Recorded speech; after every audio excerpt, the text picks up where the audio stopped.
Ilia Topuria against the lightweight division slash his future opponents. So here's how the tier list works. The first two would be they destroy Ilia. I just don't think Ilia Topuria stands a chance against this fighter. 75-25. I see this fighter winning, but I also see Ilia winning, but I would say I'd favor his opponent more. 50-50, it could go either way. I could see both fighters winning. 25-75. I would lean Ilia Topuria, but I could see his opponent edging it out. They have a small chance, I would say. And Hydrogen Bomb versus Coughing Baby. I don't know if you guys have seen that meme, but yeah, I don't think they stand a chance against Ilia. And I think Ilia would probably destroy them, give them brain damage. But yeah. So firstly, Charles Oliveira. We did see this fight the past weekend. And I'm gonna be honest. I think in a rematch, Charles Oliveira, same thing happens. I think probably even earlier. I think Charles, I'm going to be honest, is on the tail end of his career. I think he's a little washed. I mean, he's almost 36. And I'm going to be honest as well. I think any form of Charles Oliveira, even Prime Oliveira, struggles with Ilia. And I think he still gets KO'd in the first or second round. This Charles Oliveira, he was at a disadvantage from the moment the fight was announced. He's older. He's 2-2 in his last 4. He's chinny. He has really bad defense, and I think, it has improved, but not to the point where you can stand with Ilia Topuria. So I think any form of Charles would honestly lose to Ilia Topuria and by knockout. So I'm gonna have to put Charles Oliveira in the bottom tier. Next would be Dan Hooker, and I have a presentation. So Dan Hooker, his cons would be his sloppy striking. I think this is his biggest negative. He really throws really long hooks, really long jabs, and I think it doesn't really have technique. It's not precise. When he throws, he kind of like swings like if it was a school fight. Honestly, I think if he overswings a lot as well, I think that would play into Ilia's game really easily.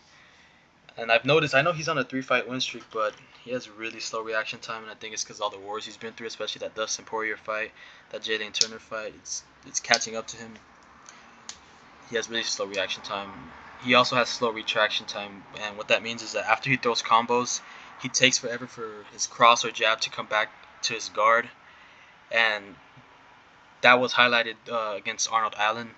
He threw I believe it was a jab towards Arnold Allen, and he took forever to retract, so Arnold Allen threw a cross, and it hit him, and he ended up TKOing Dan Hooker. And the last con would be he's taken an extreme amount of damage. He's been in plenty of wars. Honestly, think although we haven't seen him like out cold, I think Ilia Topuria would probably KO him really bad. His pros would be, I guess he could keep Ilia at distance for some time. I would say maybe like 2 minutes, 3 minutes. But Ilia Topuria would probably eventually find his chin. I would say he has good scrambles, but Ilia Topuria is not the one to really grapple, so I don't really think that matters. So yeah, Ilia Topuria, I would say probably round 1 KO in the center of the octagon, similar to Charles Oliveira. I mean, if you're getting dropped by Gamrot, I can only imagine what Ilia Topuria would do. But so I would have to put Dan Hooker in the bottom tier as well. I don't think he stands a chance at all. Our next opponent would be Paddy Pimblett. So a lot of people are saying Paddy Pimblett's evolving, he's getting better. But to be honest, I'm not buying into that yet. I think his last fight with Chandler, it showed some improvements in the fight with Bobby Green as well. I would say he highlighted his jiu-jitsu defense, or his takedown defense and his jiu-jitsu in the Bobby Green fight. I would say his jiu-jitsu is pretty good. In the Chandler fight, I guess he's a little more explosive. He looks more in shape, but I think that fight is still it's overhyped. I think people only remember the finishing sequence, but they don't remember the beginning of the first 2 rounds. He was getting held down by Chandler. He was getting tossed around. I know Paddy Pimblett also tossed him around, but he was getting held down for some time. And the only reason he got up was because Chandler sucks at BJJ and he slid off of the back. So, yeah, and also Chandler caught him a few times. His Paddy Pimblett's cons would be he has extremely bad head movement. He was getting caught by Jared Gordon, by Chandler, and that was his last fight. Chandler landed this really meaty cross, and in this picture right here, he landed a big cross, and honestly, if Ilia Topuria lands that, I'm pretty sure it's lights out for Paddy Pimblett. Paddy overextends a lot. He leaves himself open for counters. And honestly, I think what I'm about to say is because of his diet and his and him being unprofessional in his fighting career. But Paddy looks really slow. I think he has really slow reaction time. In the Chandler fight, I think it was in the second round. He's against the fence. He he left the boxing pocket and he just stood there. And I think against Ilia, that's really bad. He has really slow reaction time. He also looks very sluggish when he fights. I don't know how to explain it, but I think it's just because of his diet. Um, and like I said, he stays still often after throwing a combo, before throwing a combo. Like he's trying to calculate what he's gonna do. I would say Paddy Pimblett's pros would be, or his advantages would be that he's physically bigger and probably stronger than Ilia.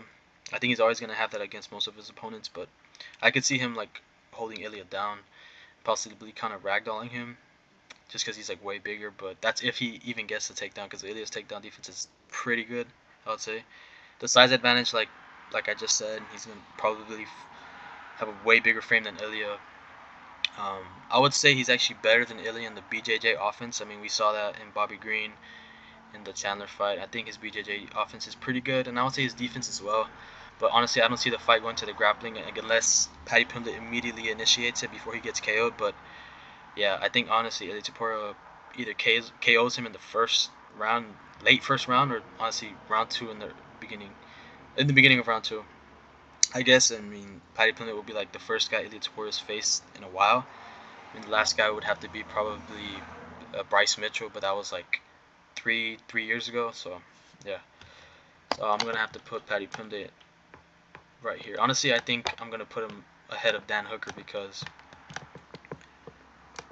I don't see Paddy Pimblett having any chance against Ilia Topuria. I guess unless he fluke subs or something like that. But yeah, the next person would have to be Dustin Poirier. Now, if it were Prime versus Prime, I think Dustin Poirier gives Ilia Topuria some trouble, but I still think he gets KO'd. Dustin Poirier's cons as of lately would be that he's been eating a lot of blitzing shots. I've noticed when I rewatched the Gaethje 2 fight and the Islam fight, his reaction time has slowed down a little bit, and I think he's getting caught a lot with like 2 to 3 plus combo shots. I think Ilia Topuria is really good at that, and I think honestly he'd catch Dustin probably really early in round one, maybe late round one, early round two, but yeah, I think it doesn't go past the second round for sure. He also leaves his hands down when he's in a dogfight or in the pocket, and this has always been a problem with Dustin Poirier. He likes to scrap, and honestly, I don't think you should with Ilia ever. Dustin Poirier has been KO'd before, so I would say he's a little bit chinny, not really chinny, but he's chinny enough to get KO'd. And then, I mean, Ilia Poirier has KO'd freaking Max Holloway, who's never been knocked out before. So honestly, I think I see him knocking out Dustin Poirier pretty early, and also he's slowed down a lot. And I think that's due to age because he's almost 36. Dustin Poirier's pros. I would say he has a good Philly shell and he's really good at evading shots. He's very slick, but like I said, he's getting older, so it isn't really shown in his fights anymore. I mean, we saw it a little bit in the Gaethje 2 fight and the Islam fight. We saw it like twice maybe. I would say Dustin Poirier's takedown defense is good enough to grapple with Ilia. I think he could fend off some takedowns, but I think Ilia would be able to hold him down for a little bit, but I think he can stand up, to be honest. Also with the BJJ defense as well. I mean, I think Ilia wouldn't be able to sub him. Like I said, I think Ilia Topuria's BJJ is a little bit overrated. He hasn't really faced anyone with really good grappling. I mean, some may say Bryce Mitchell, but I mean, Bryce Mitchell did take him down, and Bryce Mitchell, I mean, I think that win is aging bad. I mean, he just got beat by Gene Silva. He got beat by Josh Emmett. I think Bryce Mitchell's a little bit overrated. Charles Oliveira was holding Ilia against the fence, so I think Ilia Topuria's grappling is a little bit untested. I would like to see him against a wrestler, but yeah, I think Ilia Topuria kills Dustin Poirier in round one, center of the octagon, maybe against the fence. So I'm gonna have to put Dustin Poirier in the bottom tier as well. I think a lot of these lightweights don't stand a chance. That's why I left a lot of them out, like Dariush, Moicano, um, Fiziev. I think a lot of them just don't stand a chance. Chandler, no way. None of these lightweights stand a chance, to be honest. Now, I think this is controversial, but Justin Gaethje, I think Justin Gaethje would actually do better than Dustin Poirier. I think uh, I think Justin Gaethje's awkward style and his dirty boxing would actually cause some problems to Ilia Topuria. So first off, Justin Gaethje's cons or his disadvantages would be that his head movement is kind of bad. I mean, it's okay, but you have to have really good head movement against Ilia, else he'll catch you. I think it's primarily bad in tight boxing exchanges. Also, he often gets hit. He got hit a lot by Fiziev, by Max Holloway. He has this tendency to back up against the cage as well. And in the Dustin 2 fight, he was getting pieced up a little bit in the first round. In both Rafael Fiziev fights, he was getting pieced up as well. In the Max Holloway, he was just getting dominated against the fence. I think one problem he also has as well is that he dips his head down a lot when checking kicks. I know Ilia doesn't really throw body or head kicks. I don't think he's ever thrown one in the UFC, but if he keeps doing that, I think Ilia could catch him with an uppercut or a side hook that was meant to go to the body. I would say Dustin Poirier is a little chinny. I think he got KO'd last year. I think his chin held up decently well against Rafael Fiziev in their second fight. So also Justin Gaethje's wrestling defense, I actually think it's pretty good. He has good scrambles. He's pretty good at getting up to his feet, but I think what lacks is a BJJ submission defense. I think it's pretty bad. And I think Ilia Topuria could sub him, but I don't think it'd be immediately. I think it'd be later in the rounds when he's starting to get exhausted, Justin Gaethje. So why I have Justin Gaethje above the other four, I think Justin Gaethje can make the fight a little bit awkward. I think he can confuse Ilia Topuria. I mean, when he's dirty boxing, he does land fairly often. He landed well against Fiziev, against Max Holloway, against Dustin. He has good head kicks as well. I know Ilia Topuria is susceptible to that, but not as of late. I honestly think as soon as Zai Herbert landed that head kick, he immediately trained not to ever get hit by that again. But also, yeah, Justin Gaethje has good power. Honestly, could see him knocking down Ilia, but I honestly think Ilia still wins. My prediction would probably be Ilia Topuria early round 2 KO, probably against the fence since Justin has a bad habit of backing up to the fence. So yeah, I'm actually gonna put Justin Gaethje in the 25-75, which another reason I'm putting him there above Dustin, which some might think is crazy, is because I actually think Dustin looks kind of deteriorated. He looks old, especially in that last Islam fight. His reaction time is just really bad. Justin Gaethje has fought more recently and against Rafael Fiziev in March at UFC 313. His reaction time didn't look bad. His striking still looks slick. It still looked good. So that's why I have him in 25-75. But honestly, I still think he loses. There's always a possibility of him landing a fluke KO. So our next opponent will be Max Holloway in a rematch at 155 since they're both in that weight class now. So I'm gonna talk about this fight a lot. Max Holloway. What went well? I think in their first fight, well, I don't think they're ever gonna fight again. But in their fight, I think what Max Holloway did well was use teeps toward the midsection, towards the liver, towards the stomach, towards the chest. I think that kept Ilia Topuria at bay. He was creating distance, and I also think it probably took his air out a little bit. It also confused it. He just didn't stick to his jab and stuff. What Max Holloway also did well was the counter cross when Ilia would overextend. Ilia had, although no one has really exploited this besides maybe Jai Herbert, Ilia Topuria does overextend. As seen in this photo, he did this a few times in their fight. I don't think it was detrimental because Max Holloway barely has any knockout power, especially at 145. Yeah, I think that's what Max Holloway did well. He had really good counters against Ilia when he would overextend. I think he also mixed up his tools pretty well. He used the teep, he used the cross counters. He also kept Ilia at bay. I would say he try to use the leg kicks as well. I think a lot of people get stationary against Ilia. They try to box, which is stupid. I think they should honestly just be creating distance the whole fight. I think that's the way to beat him, to be honest.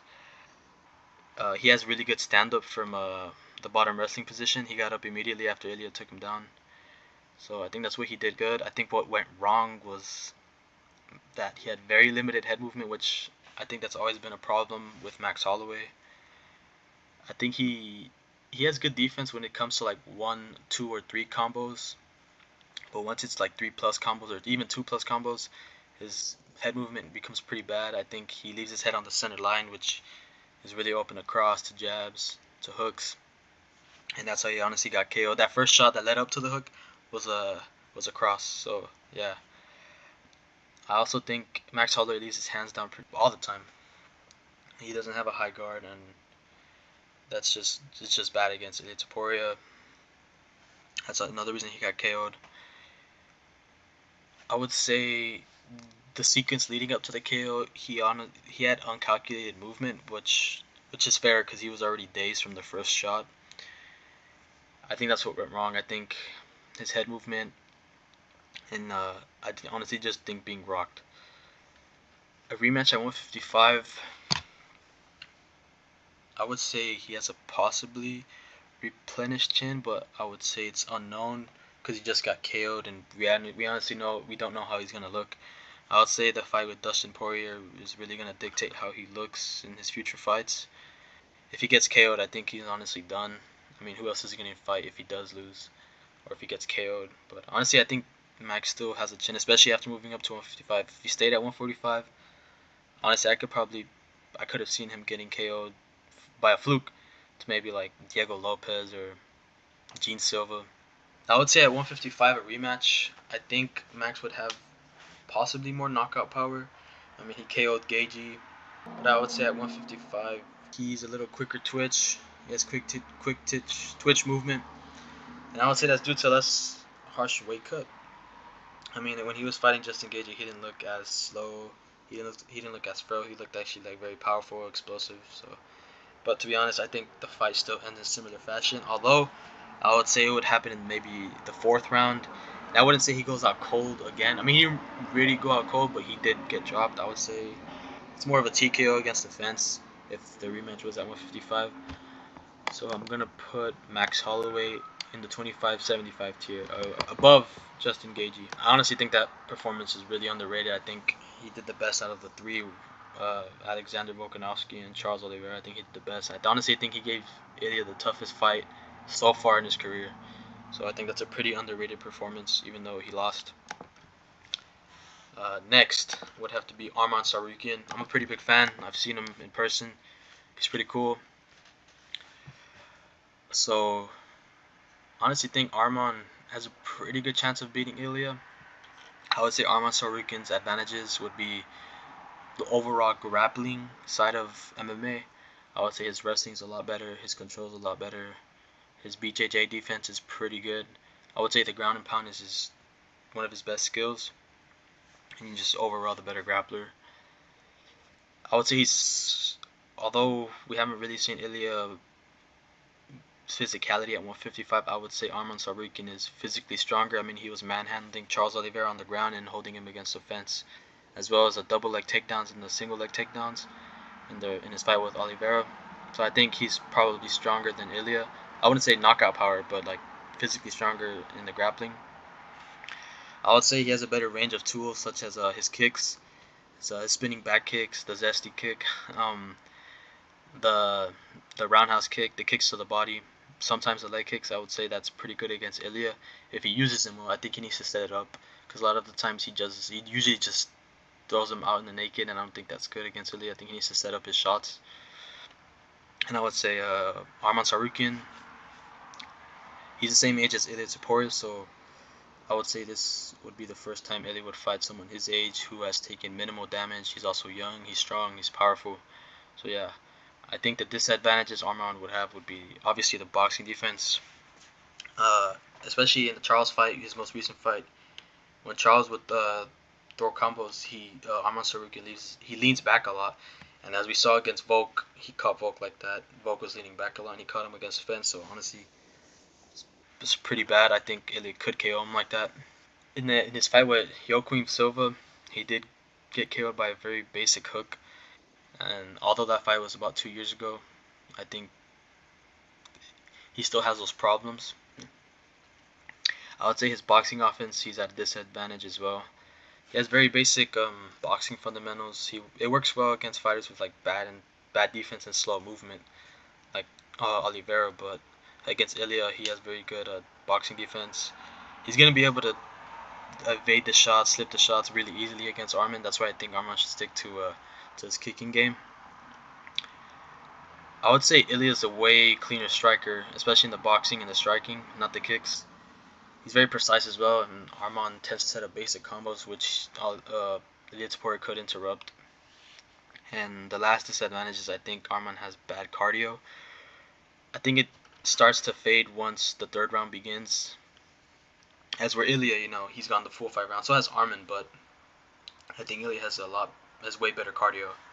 I think a game plan Arman should follow to beat Ilia would be immediately beginning when the fight begins. He should immediately start creating distance using teeps, using leg kicks, using kicks to the body, slowly weather down Ilia.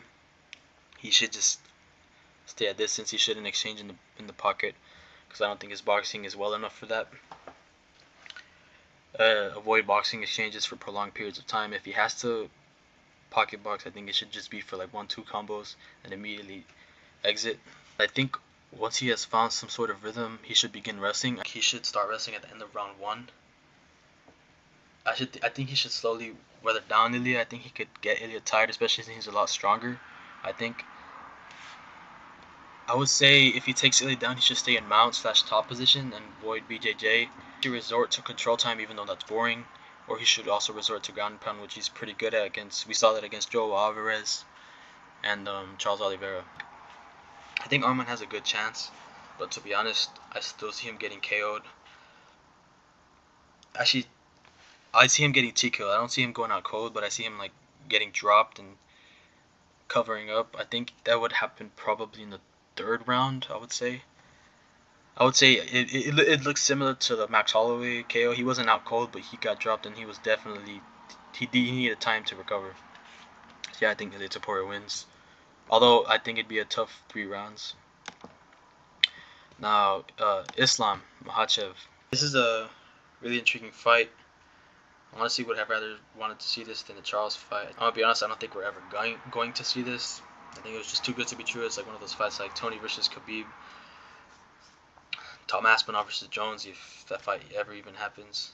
Jones talking about re-entering the testing pool, but this fight is really hard to predict. I had trouble predicting this or giving my prediction.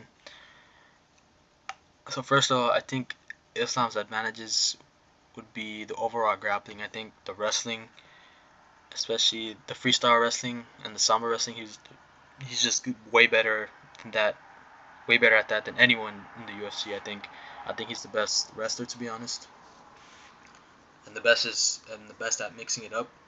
I think in the clinch as well, Islam would be too big. He'd be physically stronger. I think he'd be able to manhandle Ilia in the clinch, especially since we saw that against Charles, Ilia versus Charles. Charles was able to hold Ilia against the fence, and Ilia was on his tippy toes, and you could tell he looked kind of uncomfortable. So yeah, I think Islam would be able to do the same, especially since Islam's a lot stronger than Charles. Islam's scrambling as well is a lot better. Just basically every aspect of the grappling game. He's also a lot bigger. He has really good setups. He throws, for example, in the second Volk fight, he was just throwing leg kicks to the body, then he set up the head kick. I think he has really good setups to KO shots. He has a pretty good utilization of kicks. He has a wide skill set of kicks. I think honestly I could see him catching Ilia with a head kick, but ever since that Herbert fight, I think he's just been working that because a lot of opponents are just gonna resort to that. And honestly, I don't think they should. But I think he has really good head kicks. He's really well rounded, and I think that's a really good style to beat Ilia.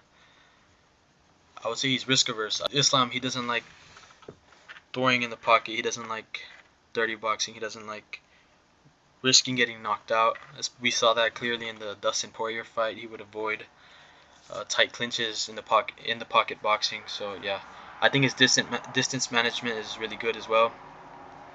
If Ilia Topuria blitzes in for a combo, I think Islam Makhachev would immediately get out the way. So for the disadvantages, Islam has a lack of power, especially in his hands. I wouldn't say the kicks, but his hands, he has a lack of power. The last person he TKO'd was Gleison Tibau. Ilia has way better knockout power. Uh, Another disadvantage would be Islam Makhav's footwork and boxing setup. It's not bad, but it's like very basic. And I think Ilia Topuria's footwork and boxing setup is just light years ahead. Islam Makhav does have a tendency to get caught in the pocket, as we saw against Volk. I think this was the end of the first round. Volk switched stance and then hit him a few times with the cross and the jab, and it did rock Islam a little bit. Highlights of this fight that Islam needs to avoid backing up against the fence, which he does often, especially against shorter fighters. We saw that against Volk. I also think that Islam needs to win the boxing. I think he needs to, similar to Arman, he needs to use his kicks, keep Ilia at distance. I think what Islam should do, create distance as soon as the fight starts, using teeps, setting leg kicks and body kicks, eventually leading to the head kick if it does go through. Like in the second Volk fight, I think he should also make Ilia wary of the takedown and stall the rounds by controlling Ilia on the ground. I would say obviously go for the finish, but if it's not there, I would say just slowly weather down Ilia, gas him out, hit the ribs, ground and pound. I think that would work against Ilia, especially. I think that would drain him of his knockout power and it'd make his hands heavy, especially with all the grappling. So overall, avoid pocket boxing, keep Ilia at distance, and grind out the rounds. If it's necessary, possibly blitz in with boxing combos, but honestly, he should immediately exit after that. Uh, my prediction, honestly, it's a scary fight for Islam. I can see him getting KO'd in the first 2 rounds, but I can also see Ilia Topuria getting held down due to the grappling, the wrestling, and I could see him getting kept at range because of the kicks. And I'm gonna have to end up choosing Islam Makhav. I think it's an extremely close fight. I think it goes to 5 rounds. It would be a 49-46 decision. And even though I just said it's an extremely close fight, I don't think either one is gonna be dominating. I think it's just some rounds would be clearer for Islam. So I'm gonna put Arman in the 50-50, and I think I'm gonna have to put Ilia in the 75, or Islam in the 75-25.